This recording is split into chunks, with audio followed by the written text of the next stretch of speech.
पापड, खार, खाण्याचा सोडा याचा वापर न करता, तांदूळ न सुकवता, गिरणीतून दळून न आणता अगदी हलकी फुलकी पांढरी शुभ्र आणि मस्त खुसखुशीत अशी ही तांदळाची कुरडई बनून तयार झालेली आहे। नमस्कार, मी सुवर्णाज रेसिपी मराठीमध्ये तुम्हा सर्वांचं खूप मनापासून स्वागत आहे। तर ही कुरडई तुम्ही बघू शकता, अगदी चौपट फुललेली आहे आणि अतिशय हलकी फुलकी आणि मस्त चवीला ही कुरडई बनून तयार होते। तर अशी ही पांढरी शुभ्र तांदळाची कुरडई कशी करायची ते आता आपण बघूयात। तर यासाठी इथे मी 2 वाटी तांदूळ घेतलेला आहे। तर हा तांदूळ तुम्ही कोणताही जुना वापरू शकता, अगदी रेशनचा तांदूळ घेतला तरी चालू शकतं। आणि वजनामध्ये म्हणाल तर हा सगळा तांदूळ साधारण 300 ते 350 ग्रॅम मी घेतलेला आहे। तर हा घेतलेला तांदूळ स्वच्छ असा 3 ते 4 पाण्याने आपल्याला धुवून घ्यायचा आहे आणि यानंतर यामध्ये आपल्याला पाणी घालायचं आहे। तांदूळ बुडून वरती 1 इंचभर पाणी राहील इतकं पाणी मी यामध्ये घातलेलं आहे। तर आता हा तांदूळ आपल्याला 3 दिवस भिजवून घ्यायचा आहे आणि चौथ्या दिवशी आपल्याला हा तांदूळ काढून घ्यायचा आहे। तर आता इथे पहिल्या दिवशी सकाळी मी हा तांदूळ भिजत घातलेला आहे। तर दररोज सकाळीच याच्यातील आपल्याला पाणी बदलायचं आहे। पाणी बदलताना तांदूळ खूप जास्त चोळायचा नाही आहे, अगदी हलकाचा हात फिरवायचा आहे आणि हे घातलेलं पाणी काढून टाकायचं आहे आणि नवीन पाणी यामध्ये घालून हे पुन्हा झाकून ठेवायचं आहे। असं आपल्याला 3 दिवस या तांदळातील पाणी बदलायचं आहे आणि चौथ्या दिवशी आपण हे तांदूळ काढणार आहोत। तर आता हे झाकण लावून तांदूळ मी 3 दिवसासाठी ठेवून देते। तर आता हा तांदूळ चौथ्या दिवशी मी काढलेला आहे आणि आता या तांदळातील पाणी आपल्याला काढायचं आहे आणि पुन्हा एकदा नवीन पाणी घालून अगदी हलकासा हात फिरवून हे तांदूळ स्वच्छ धुवून घ्यायचे आहेत। कारण हा तांदूळ आपण 3 दिवस भिजवलेला आहे, या तांदळामध्ये हलकासा अंबूस वास येऊ शकतो। तर ते टाळण्यासाठी आपल्याला हा तांदूळ अगदी हलकासा हात फिरून स्वच्छ असा धुवून घ्यायचा आहे। तर हा तांदूळ मी स्वच्छ धुवून घेतलेला आहे। हा तांदूळ चाळणीवरती पाणी नितळत ठेवायची गरज नाही आहे किंवा सुकवायची अजिबात गरज नाही किंवा गिरणीतून दळून आणायची अजिबात गरज नाही। तर हा तांदूळ आपण मिक्सरला वाटून घेणार आहोत। तांदूळ कमी प्रमाणात आहे, यासाठी इथे मी छोटं मिक्सरचं भांडं घेतलेलं आहे। तांदूळ जर तुम्ही जास्त घेतला असाल तर मोठं मिक्सरचं भांडं इथे वापरू शकता। तांदूळ मिक्सरच्या भांड्यामध्ये काढून घेतल्यानंतर अगदी हलकंसं पाणी यामध्ये घालायचं आहे आणि हे अगदी बारीक असं मिक्सरला आपण फिरवून घेणार आहोत। तर आता हे तांदूळ वाटताना घातलेलं पाणी जर जास्त झालं किंवा मिश्रण पातळ झालं तर हे जास्तीचं पाणी या मिश्रणामधून बाजूला कसं करायचं हे आपण पुढे बघणार आहोत। तर आता हे मिक्सरला मी फिरवून घेते, अगदी बारीक अशी याची पेस्ट आपल्याला बनवायची आहे। तर इथे अगदी छान बारीक अशी पेस्ट तयार झालेली आहे। तुम्ही हाताने थोडंसं या पद्धतीने बोटावर हे मिश्रण घेऊन चेक करू शकता, अगदी छान बारीक हे मिश्रण आहे। त्यामुळे मी डायरेक्ट पातेल्यामध्ये हे मिश्रण काढून घेते। पण तुम्हाला हे जर मिश्रण थोडंसं रवाळ वाटलं किंवा तांदळाचे कण यामध्ये राहिलेत असं वाटलं तर हे मिश्रण आपण पिठाची जी चाळण वापरतो ना, त्या चाळणीने हे मिश्रण तुम्ही गाळून घेतला तरी चालेल किंवा अगदी कपड्याने गाळून घेतला तरी चालू शकतो। तर याच पद्धतीने राहिलेलं सगळं तांदूळ जे आहे ते मी वाटून घेणार आहे। हे मिश्रण वाटताना मिश्रण घट्ट झालं किंवा पातळ झालं याचं टेन्शन अजिबात घ्यायची गरज नाही। मिश्रण घट्ट झालं तर काय करायचं किंवा पातळ झालं तर काय करायचं हे आपण पुढे व्हिडिओमध्ये बघणार आहोत। तर इथे सगळं मिश्रण मी छान अगदी बारीक असं वाटून घेतलेलं आहे आणि एका पातेल्यामध्ये काढून घेतलेलं आहे। तर सगळं तांदूळ मी छान बारीक असं वाटून घेतलेलं आहे आणि कुरडई बनवण्यासाठी हे मिश्रण आपलं तयार आहे।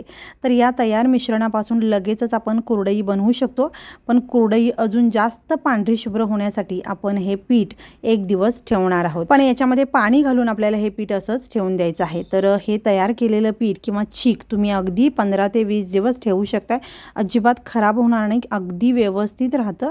पण यामध्ये पाणी भरून ठेवावं लागेल आणि हे फ्रीजमध्ये भांडं ठेवावं लागेल आणि दररोज याच्यातील पाणी बदलायचं आहे। अगदी 15 ते 20 दिवस अगदी छान हे पीठ राहतं आणि हवं तेव्हा तुम्ही या पिठापासून किंवा चिकापासून सालपापडी किंवा कुरडई बनवू शकता। तर आता या पिठामध्ये मी पाणी घातलेलं आहे। पाणी जास्त झालं तरी काही हरकत नाही, हे पाणी जास्तीच आपण काढून टाकू शकतो। तर पाणी घातल्यानंतर एकदा हे सगळं छान असं मिक्स करून घ्यायचं आहे आणि आता याच्यावरती झाकण लावून हे पीठ मी असंच रात्रभरासाठी ठेवून देते। दुसऱ्या दिवशी सकाळी हे पीठ मी काढलेलं आहे आणि आता याच्यातील पाणी आपल्याला अलगद काढून घ्यायचं आहे।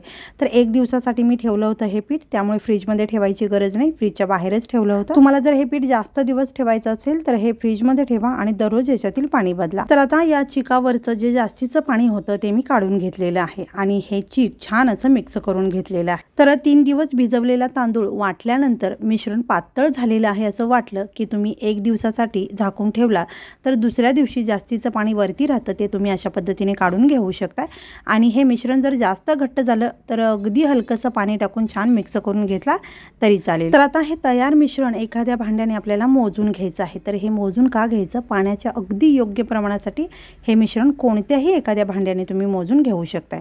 मोजून घेतल्यानंतर हे मिश्रण पुन्हा एकदा याच भांड्यामध्ये काढून घ्यायचं आहे, कारण या मोजलेल्या भांड्यानेच आपल्याला पाणी मोजून घ्यायचं आहे। तर या तयार मिश्रणाची अशी कन्सिस्टन्सी असली पाहिजे। तर चीक मोजून घेतलेल्या भांड्याने पाणी मी मोजून घेते। तर 1 भांडं चीक होतं तर 1 भांडं पाणी इथे मी घेतलेलं आहे। तर आता हे मोजून घेतलेलं पाणी आपल्याला छान उकळवून घ्यायचं आहे। तर ही कढई मी गॅसवरती ठेवलेली आहे आणि आता या पाण्याला उकळी काढून घ्यायची आहे। सुरुवातीला गॅस मी मोठा ठेवलेला आहे।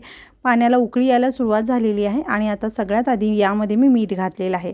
तर 1 छोटा चमचा मीठ यामध्ये मी घातलेलं आहे, किंवा पिठाच्या अंदाजानुसार तुम्ही मीठ यामध्ये घालू शकता। वाळवणीच्या पदार्थांमध्ये मीठ थोडंसं कमीच घालायचं आहे। तर आता पाण्याला उकळी आल्यानंतर गॅस थोडासा कमी करायचा आहे आणि हे घेतलेलं जे मिश्रण आहे ते पुन्हा एकदा छान ढवळून घ्यायचं आहे। एका हाताने आपल्याला हे मिश्रण घालायचं आहे आणि दुसऱ्या हाताने हे छान असं ढवळून घ्यायचं आहे। गॅस कमीच ठेवायचा आहे।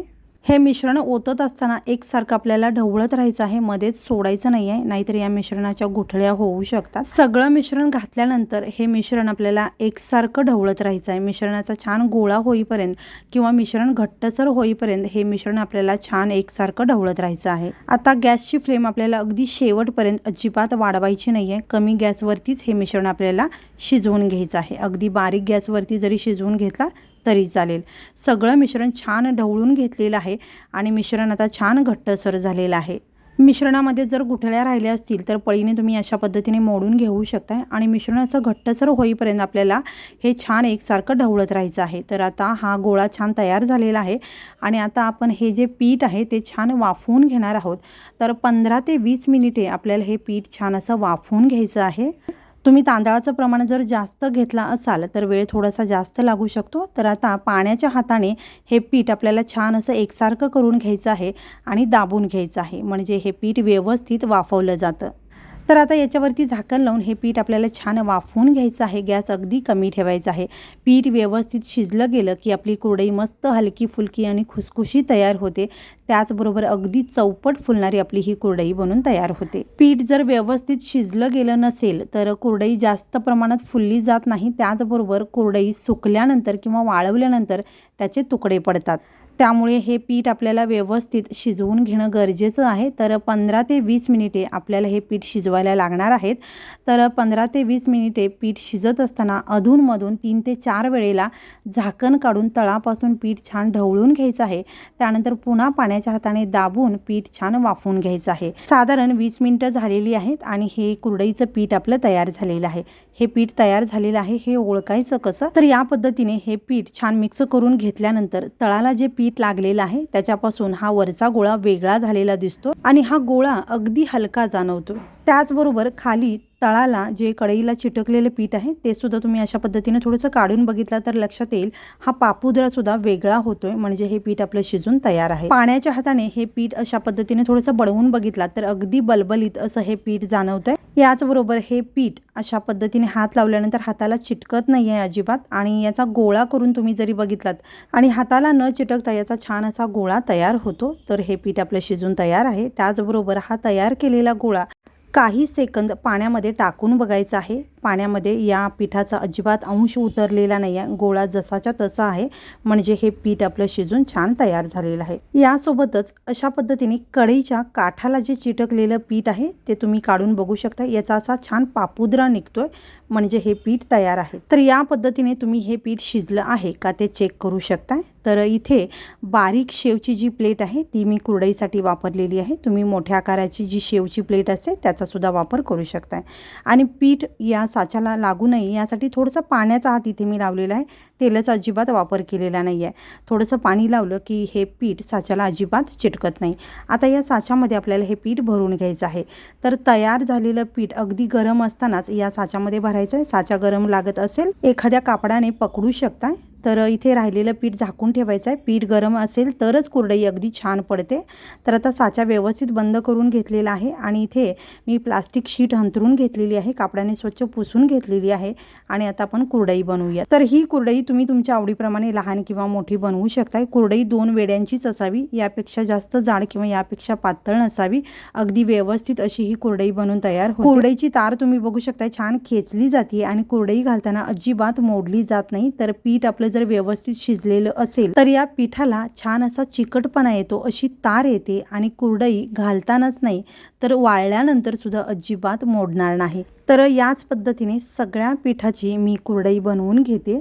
तर इथे मस्त अशा या कुरडई आपल्या बनवून तयार झालेल्या आहेत. अगदी पांढरी शुभ्र अशी ही आपली कुरडई तांदळाची बनवून तयार आहे. 3 दिवस भिजवलेल्या तांदळापासून अशी कुरडई बनवलात तर ती चवीला अतिशय सुंदर लागते आणि ही कुरडई बनवतानाच नाही तर तळल्यानंतर सुद्धा अगदी पांढरी शुभ्र अशी बनवून तयार होते. तर आता या कुरडया मी घरामध्येच पंख्याखाली सुकण्यासाठी ठेवलेल्या आहेत. 1 दिवस घरामध्येच या सगळ्या कुरडया मी सुकवून घेते आणि संध्याकाळी याची बाजू पलटून रात्रभर अशीच ठेवते आणि दुसऱ्या दिवशी दिवसभर उन्हामध्ये छान अशा या कडकडीत वाळवून घ्यायच्या आहेत. तर आता हे कढईला राहिलेलं जे पीठ आहे किंवा साच्यामध्ये जे राहिलेलं पीठ आहे, हे सगळं पीठ हाताला थोडंसं पाणी लावून आपल्याला काढून घ्यायचं आहे. हाताला पाणी लावल्यामुळे हाताला हे पीठ चिटकून राहणार नाही आणि अगदी व्यवस्थित सगळं पीठ निघून येतं. तर इथे एखाद्या चमच्याच्या साहाय्याने अशा पद्धतीने सगळं पीठ आपल्याला काढून घ्यायचं आहे आणि हे पीठ थोडंसं पाणी लावून आपल्याला व्यवस्थित मळून घ्यायचं आहे आणि अशा पद्धतीने याचे सांडगे करायचे आहेत. तर हे सांडगे लहान मोठे कसेही करू शकताय. तुम्हाला हवं असेल तर याच्यामध्ये एखादा छोटासा बटाटा खिसून घालू शकताय किंवा एखादा कांदा लांब किंवा चौकोन आकारामध्ये कट करून यामध्ये घातला तरी चालू शकतं. तर हे सांडगे तळल्यानंतर अतिशय सुंदर लागतात. तर इथे मी हे प्लेन सांडगे केलेले आहेत. तर मी सांगितल्याप्रमाणे तुम्ही यामध्ये बटाटा किंवा कांदा घातला तर या सांडग्यांची चव अगदी कुरकुरीत भज्यांसारखी लागते. तर आता कुरडई आणि हे सांडगे छान कडकडीत असे मी वाळवून घेतलेले आहेत आणि ही कुरडई आपली तयार आहे. तुम्ही बघू शकताय अगदी पांढरी शुभ्र आणि मस्त अशी ही कुरडई आपली बनवून तयार आहे. कुरडई बनवण्यासाठी अगदी बारीक शेवची प्लेट इथे मी वापरली होती आणि तुम्ही कुरडई बघू शकता अगदी नाजूक अशी तयार झालेली आहे. तर या पद्धतीने छान कडकडीत अशी ही कुरडई वाळवून घेतला तर अगदी वर्ष नाही तर 2 ते 3 वर्ष व्यवस्थित टिकते. तर इथे आपण जे सांडगे बनवले होते ते सुद्धा मी अगदी छान असे वाळवून घेतलेले आहेत. तर हे सांडगे आणि कुरडई आपण तळून बघूयात. तर कढईमध्ये मी तेल गरम करायला ठेवलेलं आहे. तेल व्यवस्थित तापल्यानंतर गॅस थोडासा मध्यम करायचा आहे आणि ही कुरडई तळायची आहे. कुरडई तेलामध्ये सोडल्यानंतर तुम्ही बघू शकताय अगदी छान अशी फुलून आलेली आहे आणि याचा रंग तुम्ही बघू शकताय अगदी मस्त पांढरी शुभ्र अशी ही कुरडई आपली बनून तयार झाली आहे. पापड खारचा अजिबात वापर न करता अशी ही चौपट फुलणारी मस्त पांढरी शुभ्र तांदळाची कुरडई आपली बनवून तयार झाली आहे. तर आता आपण हे जे सांडगे बनवले होते तर हे सुद्धा आपण तळून बघूयात. गॅस मध्यमच ठेवायचा आहे आणि इथे सांडगे तुम्ही बघू शकता छान असे फुलायला लागलेले आहेत आणि सगळे सांडगे अगदी दुप्पट तिप्पट फुललेले आहेत. तर आता हे छान तळलेले सांडगे आपण काढून घेऊयात.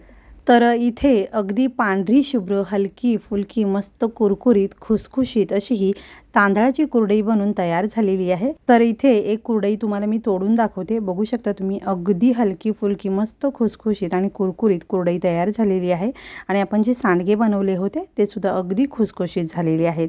तर तुम्ही सुद्धा या पद्धतीने ही कुरडई जरूर बनवून बघा. अगदी चौपट फुलणारी ही कुरडई बनवून तयार होते. आणि तुम्हाला जर हा व्हिडिओ आवडला असेल तर व्हिडिओला लाईक शेअर आणि चॅनलला सबस्क्राईब जरूर करा आणि हा व्हिडिओ पाहिल्याबद्दल खूप धन्यवाद.